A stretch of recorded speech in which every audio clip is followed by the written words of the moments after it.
Okay, welcome everyone to two judiciary agendas this morning. The first one is a decision-making only. It's at 9:30. On that decision-making agenda only, we have SB 410, which requires the court to automatically seal or remove from the judiciary's publicly accessible database any information relevant to the arrest or case of a person for whom an expungement order has been entered. Our recommendation on this one is to pass with some amendments. I'd like to add a preamble to explain the purposes of the bill, expand the bill's prohibition against including dismissed traffic citations and records for commercial driving license purposes to also prohibit dismissed traffic citations from appearing in the traffic abstracts applicable to all drivers and in publicly accessible databases such as eCourt. We'll delay the effective date until July 1, 2024 to accommodate the judiciary's request for additional time to prepare their systems. And I believe that's it. Questions or concerns? Vice Chair for vote. Chair's recommendation is to pass SB 410 with amendments of the Chair Rhodes. Aye. Vice Chair votes aye. Senator Elefante. Aye. Senator Buenaventura is excused. No, I'm not she's here. See, It's a aye. hey. I snuck it. Sorry. And Senator Owa. Aye. Measure passes. Okay, thank you, members. That concludes this this agenda, and we'll have to go 30 minutes.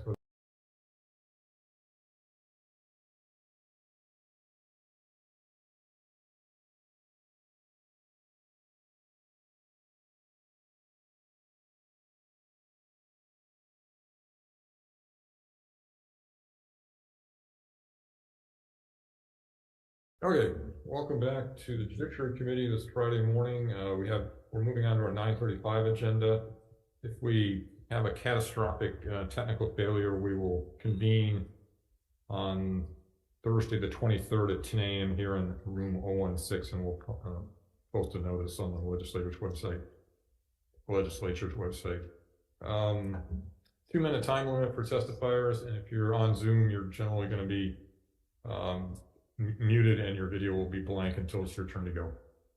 Okay, first up on our 9:35 agenda is SB 1187. This increases the post-employment restrictions for former legislators from 12 months to 24 months. First up is Robert Harris, Executive Director of the Ethics Commission.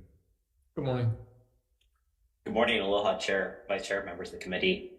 Just briefly, the Ethics Commission supports this measure and will stand on our written testimony. Happy to answer any questions you might have.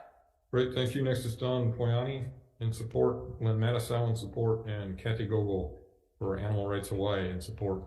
Anyone else wishing to testify in SB 1187? Seeing none, members, questions? Yes, to Robert Harris. Robert, are you still on? I have one teacher. Okay. Robert Harris? I am, thank you. Sure. Okay, so 1187. How many legislators have, I guess, represent a person or business for fee or other consideration between 12 to 24 months? I'm not sure I'd be able to give you that statistic. Okay, I'm trying to figure out why 24 months? I mean, why not forever? Why not, why can't we stick with 12 if we really had no legislators that came in, that started, I guess, working for or representing somebody? If it's just a perception thing, it doesn't sound like it actually does anything. If there is no legislator that actually, I guess, took advantage by 12 months and 1 day kind of thing. I just need to know. Okay, thank you. Sure, may I respond briefly, or? Yes, okay. So, we can point to some legislators who have gone into lobbying afterwards, and, I think probably the most obvious example would be Blake Oshiro, for example, who's now serving as the policy director. There's nothing wrong with that, and I think the intent is to say, again, we take the attitude there's no such thing as good or bad lobbying. However, I think the concern here would be is what we call influence peddling. The idea is that there's a close relationship. So I think, as we noted in our testimony, there is a rational reason to link it to a term of a House or representative member. Because the idea is to connect those two. The idea that, essentially it's a former colleague, but there's been a full term in between a former colleague coming in and lobbying, essentially. In addition, we really would note that the restriction is pretty limited. There's nothing stopping a former legislator, for example, working for a company, private interest, writing testimony, et cetera. It's the direct communication, the interaction between a former and current legislator. So the restriction here, Hawaii's post-employment lobbying restriction is pretty mild in comparison to other states. Okay, so I want to know why there was a linkage of 24 months, and you said basically it's a House term. That was the thought, at least in our supporting it. Correct. Okay, but right now you don't know of anybody who used that, I guess, loophole between 12 months and 24 months.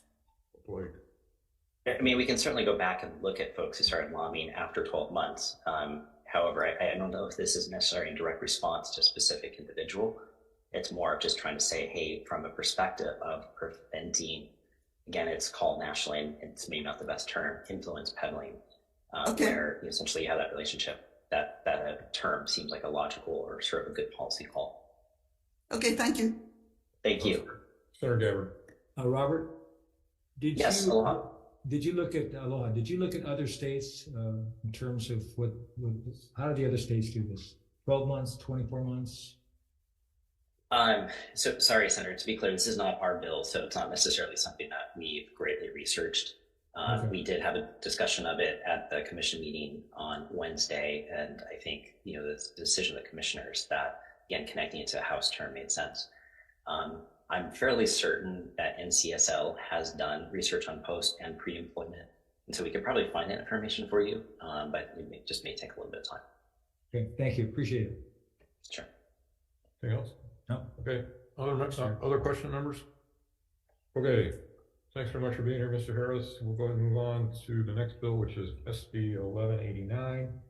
This requires incumbent state legislatures or the legislature of their candidate committee to file large contribution reports with the Campaign Spending Commission within 10 days of receiving a contribution of an amount aggregating more than $500 during a legislative session. First up is Gary Cam for the Campaign Spending Commission. Good morning.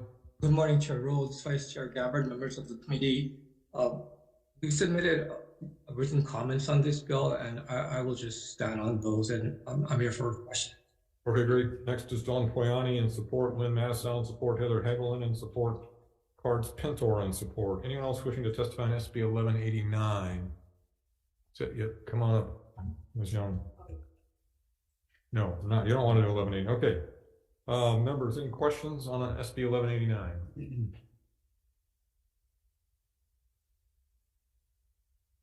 Okay, moving on. SB 1212 relating to campaign finance prohibits any campaign website for any candidate or candidate committee from containing information or manipulating content in any manner that is intended or designed to produce a non-candidate committee to induce a non-candidate committee to use that content to make expenditures supporting the candidate. Okay, first up on 1212 is the Gary Campaign Spending Commission. Good morning again, Chair Rhodes, Vice Chair Gabbard, members of the committee. For this one also, the commission has submitted comments on this bill, and I will just stand on those comments. Thank you. Okay, thank you. Next is Chris Wickoff in opposition, Lynn Massow in support, Hunter Hevelin in support, and Andrew Kagimoto in support. That's all the testimony we have on SB 1212. Does anyone else wish to testify on SB 1212? Okay, Ms. Young, come on up.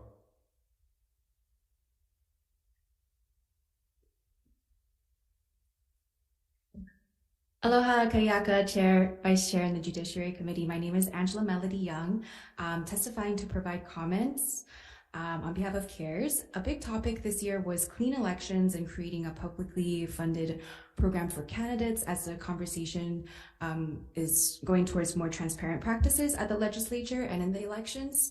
CARES raises the concern that it only be fair to also set limits to the non-candidate committees that this measure is referring to. By only addressing the advertisement of the candidate and how he or she can or cannot operate in the design of a website, it is not fair because there is no limit being placed upon the committees and parties who are making the expenditures. And the language in this measure is very vague and ambiguous, and there are some situations where it'd be difficult to contest in court if a candidate's website was designed to induce a non-candidates committee to spend money. So According to the HRS Chapter 11-360, political parties can contribute up to $25,000 in any 2-year election period. National political parties can contribute up to $50,000 in a 2-year election period. Although it is argued that it is unconstitutional to set limits on these parties and committees in the light of recent events about bribes and corruption at the state and federal level, the other side of the argument about illicit wealth should also be considered. So there is also this framework from the White House study called the U.S. Strategy on Countering Corruption states legal and regulatory deficiencies are not being addressed and makes room for illicit wealth to reward the elites and corrupt the system. If parties and committees are acting with integrity and not for selfish gain, and they are not corrupt, then they'd be willing to oblige to such limits. Thank you for the opportunity to testify. Thank you. And anyone else wishing to testify on SB 1212? Seeing none, members, questions? I have a question. Senator Just Hawai'i. in general, I'm not sure if it would be for campaign spending, but what constitutes I post videos, I make videos, like what constitutes what could be You want to take a not crack legal? at that, Mr. Cam? Yeah, well, I just from a reading of the bill, I believe the violation would be if the candidate posts materials with the intent to induce a super PAC to use the materials in independent expenditures in support of the candidate. So, you know, I agree with. Are we talking straight posting of B-roll, just video? I agree that will mean any campaign material, not just B-roll. What would, for instance, if I posted up a story, a visual story on my website? First off, let me make it clear, I disagree with any PACs grabbing that and taking it for themselves to do whatever they want. But would I be in trouble by posting something like that? No. The problem, the hard thing about this bill is that the Campaign Spending Commission would have to prove, or any complainant would have to prove that the candidate posted the material with the intent to induce a super PAC to use the material. And good luck with that, because, you know, candidates always post, you know, positive things about their campaign and why they should get elected. You know, all of that stuff can be swept up by a super PAC if they wanted to support the candidates. Although I would note that most super PAC spending these days are all negative. So they won't, I don't think they'll pull like something really rosy about a candidate and somehow, that's not what they do. The candidates promote themselves, the super PACs attack the candidates' opponents. Thank you. Other questions? I have a couple more, Mr. Cam. So there was a case, I think it was in the last cycle, where a candidate basically had something up that said certain kind of voter would, elderly voters would be interested in this, to know this about candidate X. And, you know, they put like a box around it, and young voters would really need to know this about candidate X. You think that even that is too subtle to come up to be able to establish the requisite state of mind? No, I think that gets you closer to it. Whether or not, you know, whoever is there to decide the issue, whether or not that's enough, I can't say. But for me, that is something that I would probably put in a complaint if it has those words, you know, because it goes beyond just, you know, please vote for me, right? Right. Now is there's some restriction already on, there's a coordination issue if a picture of, you know, if my official picture from my campaign ends up on somebody else's mailing, isn't there? Yeah. So HRS 11-363 provides that if there's coordination between expenditure, whoever is expending the money, which is normally a PAC, and the candidate, then the expenditure amount is considered both a contribution and an expenditure to the candidate and by the candidate.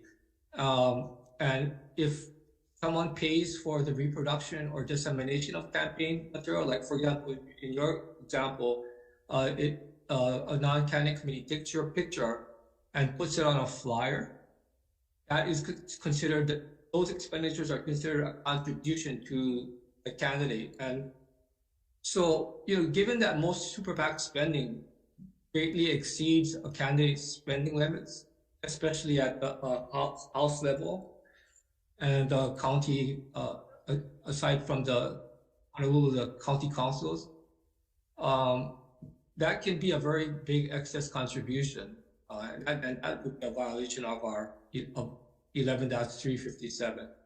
And also, if it's coordination and if you are participating in the partial public financing plan, then if you exceed the expenditure limits, which you probably would if a PAC did coordinate with you on an ad, then you have to return all the monies that were given to you, the public funds monies, as well as do the other things like give notice to your opponents, give notice to LG and all that. But is it per se a coordination because there's nothing you can do about it if somebody takes a picture off your site, right? Yeah. I mean, you can ask them to stop, but I don't, Yeah. So yeah. But, yeah, that's true. But the law says under the civil aspect of it, which is what we do at the Campaign Spending Commission, it just flat out states the reproduction of a candidate's campaign material is a contribution to that candidate. Okay, all right. Just wanted to see reminding myself what the contours of the law already were. Okay, other questions on SB 1212? Okay, thank you, Mr. Campbell. We'll move on to the next bill, which is SB 1220. This prohibits persons convicted of certain felony offenses against public administration from becoming a candidate for holding office for 20 years, I think is what's in the bill right now. First up on 1220 is Mr. Campaign Spin.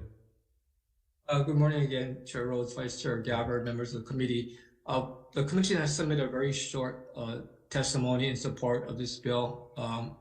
Commission in general supports criminal remedies in this area. And I'll hear if you guys have any questions. Thank you. Okay. Next is Victor Ramos in opposition, Dara Carlin in support, and then Mattisau with comments. That's all the testimony we have on SB 1220. Anyone else wish to testify on SB 1220? Okay, Ms. Young.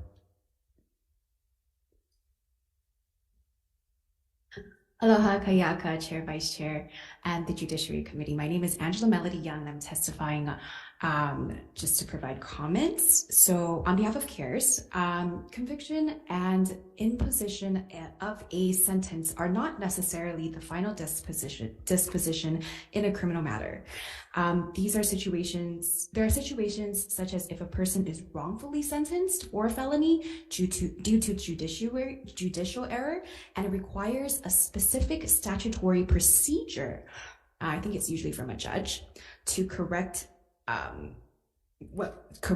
that wrongful sentence. And if there is a waiting period and the person wants to participate in voting or running as a candidate and the trial is pending, we'd like to we're wondering if it's an infringement on this person's rights.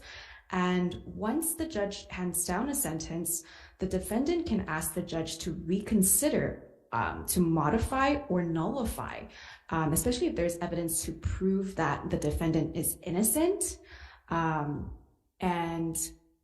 The evidence to prove the innocence can nullify the sentence. The judge can fix the error at any time. CARES noticed that there are also several classes of felonies not listed in the measure, such as murder, which gets worse sentences, such as life without parole. Class A felonies, kidnapping, first-degree robbery. Class B felonies, first-degree theft, first-degree burglary. Class C felonies, second-degree assault, or a riot. So those should also perhaps be considered to be put on the list on this measure. Thank you for the opportunity to testify. Thank you. Anyone else wish to testify in SB 2012? Seeing none, members' questions? There's a question. Senator Gabbard, go ahead. Mr. Camp?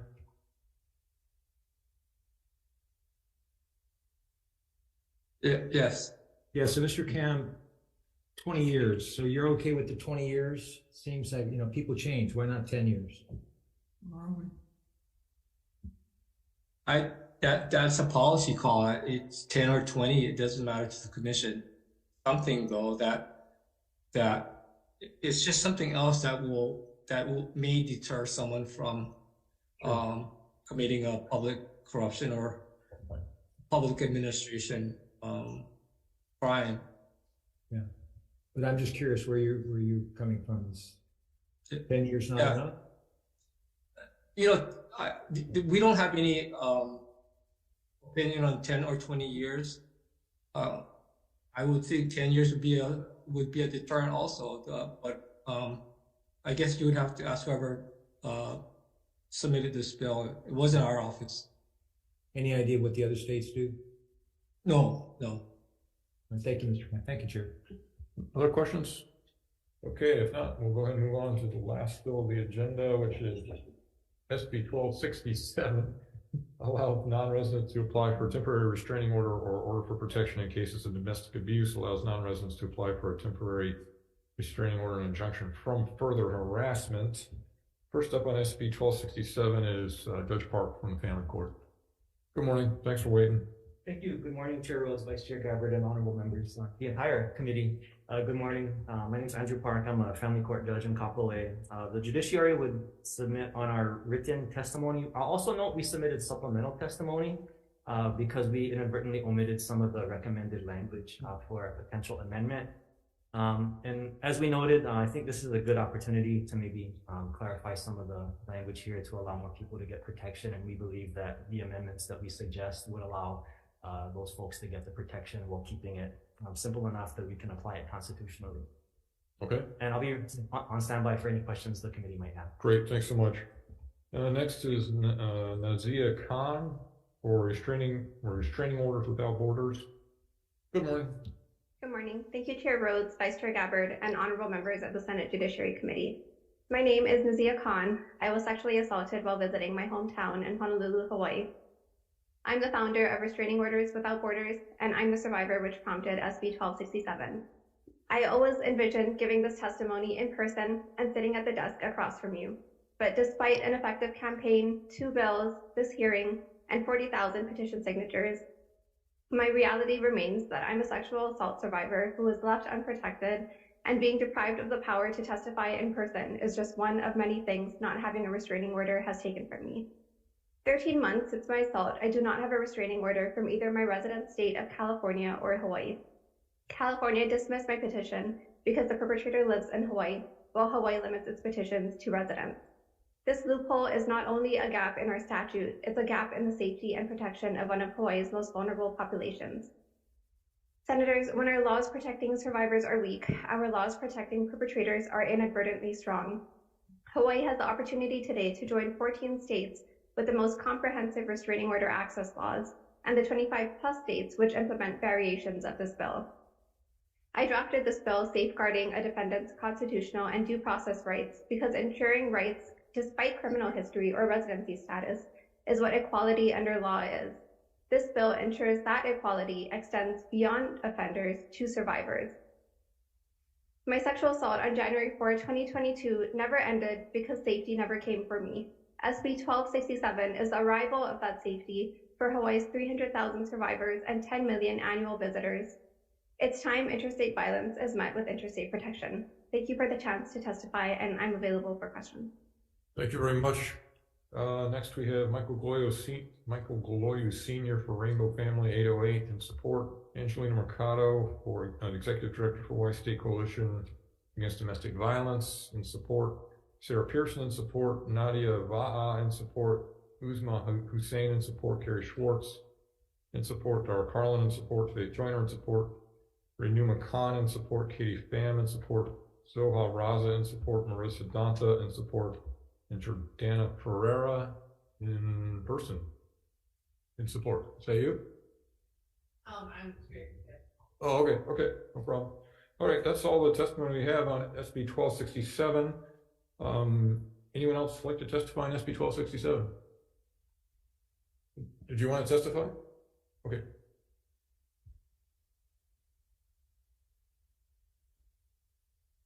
Good morning. Good morning. Good morning, Chair, Vice Chair, and members of the committee. My name is Jocelyn Yao, and I'm here to support SB 1267. Courts and police departments are supposed to enforce and ensure justice for everyone. Yet the system has failed to protect some of the survivors because of loopholes like these. It's already a traumatic experience for one to experience abuse. As someone who went through intimate partner violence, I know it takes courage, resiliency, and strength to rebuild your life after, and also to go through the court system and the legal system, which can be daunting at times. So the last thing we should be doing is to deny the survivors the right to request for a restraining order.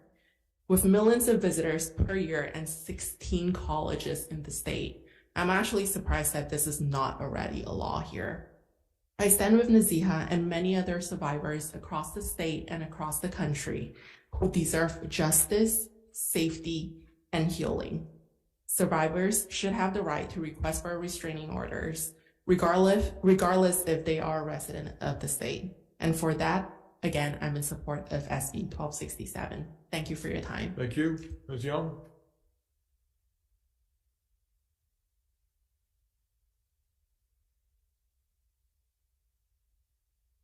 Aloha Kayaka Chair, Vice Chair, and the Judiciary Committee. My name is Angela Melody Young. I'm testifying in strong support on behalf of CARES. I just want to applaud the women that testified before me and their strength as survivors. I just want to comment, CARES wants to comment that there should be more statutory regulations to help victims and survivors of domestic abuse. And like I said yesterday, for minors, right now, the statute only allows for state agencies and family members of a minor to petition for a TRO. And there is a legislation going through the season this year that will allow an advocate or a counselor to also petition, but people who witness the abuse cannot petition. So that's something for consideration, right? Especially for a minor who doesn't, who may not completely know his or her rights or the law. And in these situations where there are adults, if there are witnesses who witnesses ongoing abuse, whether or not they're a resident or a non-resident, if the abuse happens in Hawaii, that is a concern of the state that the abuse happens in. And there should be justice served for those, there should be justice for those victims. So thank you for the opportunity to testify. All right, thank you. Anyone else on SB 1267? Anyone else wish to testify on SB 1267? Seeing none, members' questions? I do have a question for Ms. Khan, if you're still here. First, I'm so sorry about the events that have led you here, and thank you for having the courage to step forward. Have you had a chance to look at the amendments suggested by the judiciary, by the family court? I did, and I agree with the amendments. You're okay with those? Yeah. Okay, great. All right, thank you so much. Thanks for being here. Members, other questions? Okay, that's it for this agenda. Everybody okay to go into decision making? Yeah. Okay. Yeah. We'll jump back up to the top, which was SB 1187, I believe. Yep. This increases the post-employment restriction for former legislators from 12 to 24 months. Recommendation is to pass as is. Questions or concerns? If not, Vice Chair. Chair's recommendation to pass SB 1187 as is. Of the members present, are there any no votes or reservations? Hearing none, the measure passes. Thanks very much. Next up is SB 1189. This requires incumbent state senators or the treasurer of their candidate committees to file large contribution reports of campaign spending within 10 days of receiving a contribution of aggregating more than 500 during a legislative session. I think I understand what the author is going for here, but I'm going to request the committee to take us in a slightly different direction. So I'm gonna suggest that we add another reporting period from January 1st to February to the end of February. And this would be for everybody, not just for legislators, but anybody who's up for office that year. And the reason I understand there's sort of a black hole at the beginning of sessions as to what anybody's doing, either challengers or incumbents. And it isn't really any more work because we will have to file for that period eventually anyway. So my suggestion, instead of going for the large contributions, we'll just add another reporting date that the period would include January and February it would only be in an election year. Let's see, I don't know. Only in the election year and only if you're up for election that year. So if you're a 4-year term and you're not up, then you don't have to. And then we'll accept the CSC suggestion to delay the date. We'll delay it to January 1st, 2026. So they can get their software in order. Questions or concerns? I just have a comment. Sure. I would be voting up. I appreciate Chair's amendments. My big concern about the reporting period are contributions we get online, because we don't actually get the check until 1 month later, especially Neighbor Island. So this was problematic, the 10-day filing. So the contribution report to me is a good amendment. Okay. But I request that the committee and the introducer look at the filing as to when we actually receive the contribution instead of when Act Blue receives the contribution. I think there are, I mean, you can ask Mr. Cam at some point, but I think there's already rules on that. We'll talk later. Yeah, okay. Other questions or concerns? Chair? Yes. Just an additional question. So I think right now in an election year, candidate committees are required to file at the end of January. Is that correct? So this would be adding another reporting up period in addition to January? So we'd have to file at the end of January of the previous year. Right. And right now we don't have to file again. This last So reporting. to cover the 2 months, the January, February. Right. Right now it's, the reporting period is the beginning of January. Well, in 2022 was to April 24. Right. So this would basically cut that reporting period in half and say January, February, and then February, March and April to April 24, whatever the date Would is. be the next reporting Would be period. the next. Okay, reporting got period. it. Thank you for the clarification. Any other comments? I'm sorry, I have a question. Yeah. So let's just give an example of this election year. We were all up for election. If this bill passes as amended, we would have to report, even though the election had already passed, contributions that occurred between January through whenever. No, what I'm suggesting is that those only happen in an election year for you.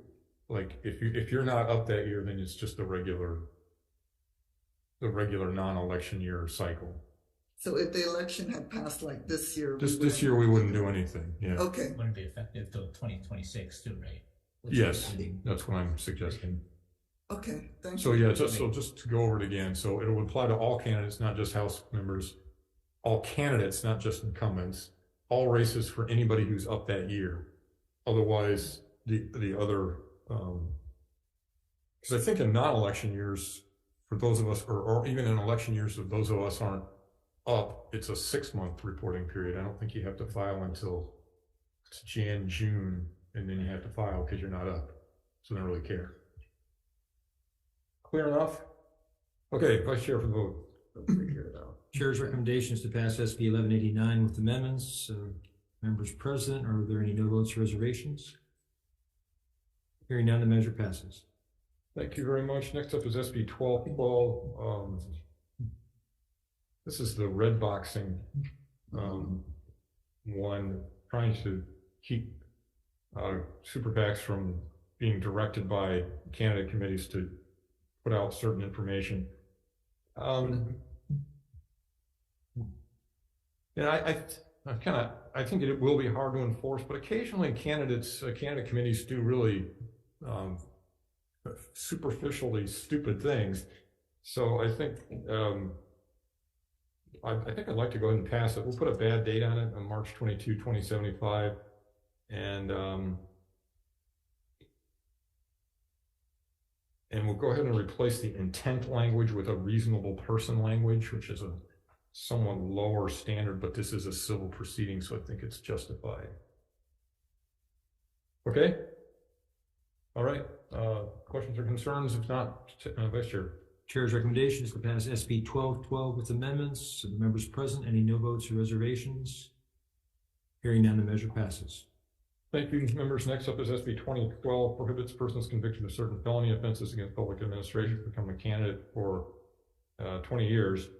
I agree with Senator Gabbard. Once I suggest that we pass it with amendments and make it 10 years instead. You should. Did I say the wrong number? 1220 then. 1220. Yeah, 1212 we just voted on, I think. Yeah. Yeah, okay, 1220. And 1220 is the being barred from running for office for certain offenses. So my suggestion is to go with the Gabbard amendment, which is 10 years instead of 20. Questions or concerns? If not, Vice Chair. Chair's recommendation is to pass SB 1220 with amendments. And members present, any no votes or reservations? Hearing none, the measure passes. Thanks. Thank you. Next is SB 1267, allows non-residents to apply for a temporary restraining order or order for protection in case of domestic abuse. Recommendation is to go ahead and accept the changes proposed by the judiciary.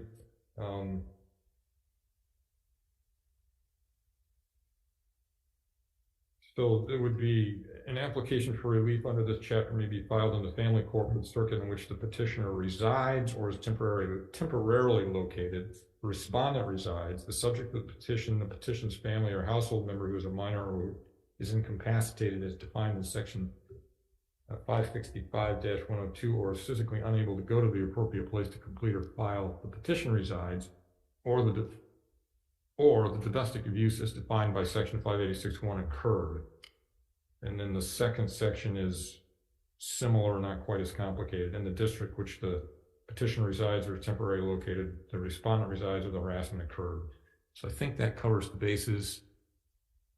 And anyway, we're accepting the judiciary's, and we'll accept your second testimony, right? Okay, so I didn't say all the words, but there is specific testimony this is based on. And that's it. Any questions or concerns? If not, Vice Chair. Chair's recommendation is to pass SB 1267 with amendments. Members present, any no votes or reservations? Hearing none, the measure passes. All right, thanks, members. And we will not be having a hearing until Thursday. Oh, right? come on, Chair. So we'll be grinding hard from Thursday on, but have a nice long weekend. We're adjourned.